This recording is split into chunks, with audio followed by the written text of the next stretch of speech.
Okay, so welcome to another battle vid. This time, of course, is between the iPhone 14 Pro Max and the Galaxy S22 Ultra. This is not going to be just a camera battle. We'll look at other things in this video, some gaming, speakers, temperatures, all that fun stuff. But we're starting off with, of course, the cameras. And this is the front-facing camera, shooting at 4K 60 for both of them. We'll check out some more stuff. And I want to give a big shout out to Kevin the Tech Ninja for being my action guy for the action camera shots you'll see later. So let's enjoy. So looking at photos from both cameras, now this is portrait shots, both look good. Now when it comes to skin colors though, one is brighter, Galaxy is brighter, while the iPhone is darker, and my skin tone is kind of in between both, but you get to see the differences here, although every other color looks sharp and well represented. Now same thing with the front facing camera, I'm lighter on the Galaxy, darker on the iPhone, but when it comes to just shots of buildings in ultra wide, I kind of like the Galaxy a bit more, but they both look really good. Food shots, Galaxy does kind of turn into food mode and makes it much punchier. iPhone's a bit subtle, but I think the colors again in between both of them. And then when we look at this selfie shot again, you can see the same thing I was talking about in terms of skin tones and how they're represented. And of course the pizza just looks more vibrant on the Galaxy and kind of dull on the iPhone. Now when it comes to cinematic mode versus portrait video, cinematic mode looks really good, much improved, and it's also shot at 4K 24, while the portrait video here is shot at 1080p 24. Both look good. I like cinematic mode more. It just looks more cinematic, or reminds me of a movie. Portrait mode still has a bit to go. Now here is the big one: action mode versus super steady.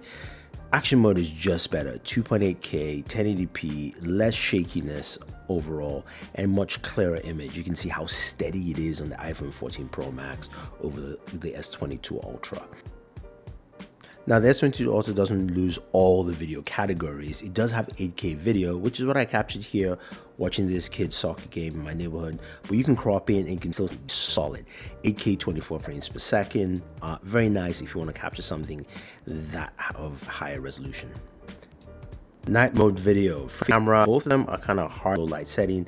Although the Galaxy may be brighter, the iPhone is crisper and clearer. You can see more detail behind me, less graininess going on. Now using the rear cameras, I've got my wife in front, she's walking. You can clearly see the iPhone is just brighter and clearer as opposed to what the Galaxy is a bit darker. Just nice representation. You can clearly see her more in the iPhone video, less graininess as well, as opposed to the Galaxy video, which is still clear but not as clear as the iPhone's. Now when we go to low light photos, you can see here the iPhone brings a much more balanced white tone, while the Galaxy is pulling a lot of that yellow light within the restaurant we're sitting. I was also outside, so you can see the Galaxy is more true to live color, while the iPhone is making it much whiter because there's a yellow street lamp. But here, this is 3x. You can see that both of them are kind of similar, and here again you can see that the iPhone is more white or more lighter shade. Same thing with this photo of me here, and it's just something you have to just pick and choose. All right, so that was an interesting start with the camera comparison, and let me know what you guys think and who you think won that round. Now let's move over to the displays. Both of them have some pretty bright displays, probably one of the brightest on the market here, with of course the Galaxy S22 Ultra being slightly larger just in dimensions. Now when it comes to peak brightness here, the Galaxy S22 Ultra is at about 1750 nits, while the iPhone 14 Pro Max is at around 1600, but in direct sunlight it goes up to 2000 nits, and looking at it in direct sunlight, it is absolutely incredible to see how that actually scales up pretty well, and it was nice to see. While the S22 Ultra, does a good job, but just not as good there. Now, speaking of always on displays, both devices have very different implementations of that. So you kind of want to call Apple's version always dim display, because you will still be able to see your wallpaper, your images, whatever you have up there, plus everything on the screen. While on Android and on the Galaxy devices, it pretty much is a black background with just the icons popping up or whatever information you want selected popping up. Let me know which one you'd prefer.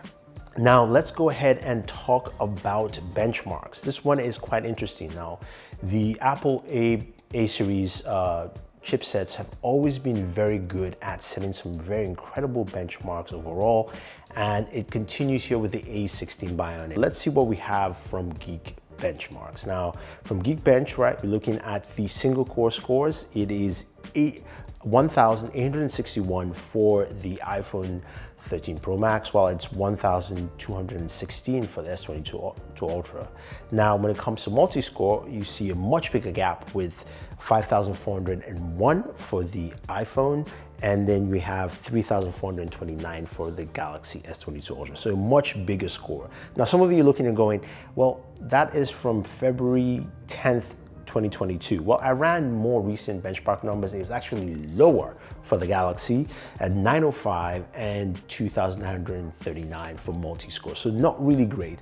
But then again, this is not the latest chipset from Qualcomm. We do know that the Snapdragon 8 Plus Gen 1 does a much better job, but we're comparing these two and it clearly shows here. But what does that mean in terms of gaming? Now, I cannot give you benchmarks yet for the iPhone 14 series of devices, just because I can't get a benchmark tool to give me benchmark numbers. But what I can tell you though is that they both run pretty smooth, and even playing games like Genshin Impact on the S22 Ultra and the iPhone 13 Pro Max, you will start off at very high performance and it will scale down over time, especially if you're playing for anything more than 30 minutes.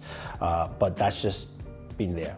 In terms of the S22 Ultra, those are the benchmarks I'm currently getting on screen, so you have that as reference. Now, what about temperatures after gaming for such long periods of time? So with the S22 Ultra, we're looking at 105, 106 degrees, which is nice, and is much better than the iPhone, which comes in like at 112 to 114 in terms of temperature. So there is at least a good 6-degree difference. Now, the Galaxy line is known for having its specialized cooling, vapor chambers and all that. Apple really isn't, but those Apple numbers have dropped from last year, which are closer to the 117 range in terms of temperatures. So that's just to put into perspective there for temps for you, to give you a lot of sense. Before we round this up, let us go ahead and check out a couple more things. That includes speakers. Now, both of them have stereo speakers, and we've done a full speaker test with the full iPhone 14 series devices out versus the Galaxy and the Z Fold. So go ahead and check that out. But just to quickly summarize that for you, the iPhone 14 Pro Max is just better with its speakers. They're louder, they're cleaner, they're crisper. You're gonna get just better audio off it. The Galaxy is good, especially in gameplay. When you're playing video games, it's much better, but the iPhone clearly wins in that category. When it comes to charging, you're looking at devices that have somewhat similar charging speeds.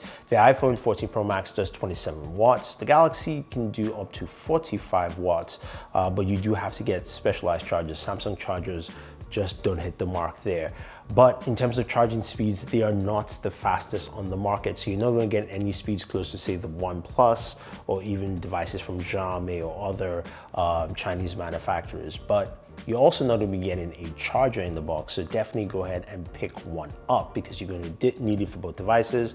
I currently use Spigen chargers. I'm using the Spigen 652. This is the ArcStation.